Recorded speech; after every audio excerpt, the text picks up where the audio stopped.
Hello, what's the first thing that comes to your mind when you hear the term Ashes? Of course, for all the cricketing fans, it's got to be the test match between England and Australia. But how many of us really know the history behind it?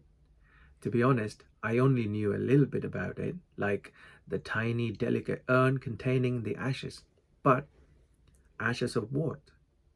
How did it come about? Let's have a look into the history. The term Ashes was first used when England lost to Australia for the first time on the home soil in England at the Oval, the Kia Oval of today. It was played in 1882. Geez, this got long history. Well, the defeat was significant for England for what happened after the match. Before we look into that, how about let's have a look at the scorecard. It was a very low scoring match.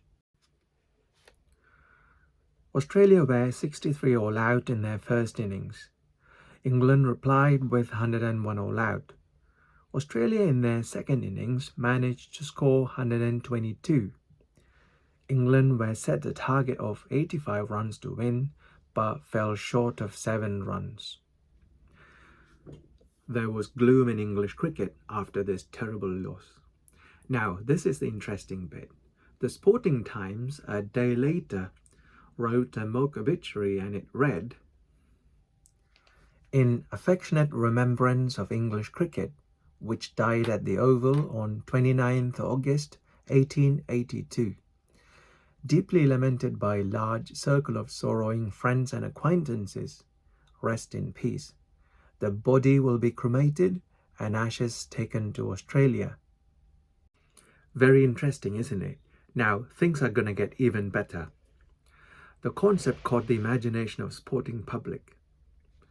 In the end of 1882 cricketing season, Ivor Bligh was made the captain of English side. Mind you, he was not part of the English side that lost to Australia at the Oval. He took the English side to play 3-match test series in Australia, and he vowed he would return the Ashes. Now, the Australian counterpart, Billy Murdoch, would have had none of the Ashes, but he said he is going to defend it. Up until then, the Ashes were still imaginary. Then how about the Ashes and the urn that we know of? Let's get into it. Now we are getting into the most important part of the Ashes history. During the 82-83 tour, England played lots of social matches.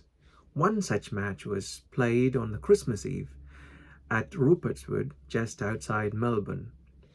Ivor Bligh met his future wife Florence Murphy there. She presented him with an urn containing the ashes of the bales that was used in the match. Ivor Bligh took the urn back to England, and it stayed on the mantelpiece of his family house, Cobbermore in Kent. By the way, this Cobbermore house is very close to where I live. I should make a visit there soon. On his request, his wife bequeathed the urn to MCC after his death.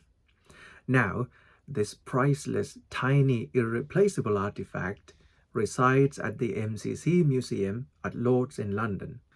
Hope you enjoyed listening to this amazing Ashes history. Thanks for watching.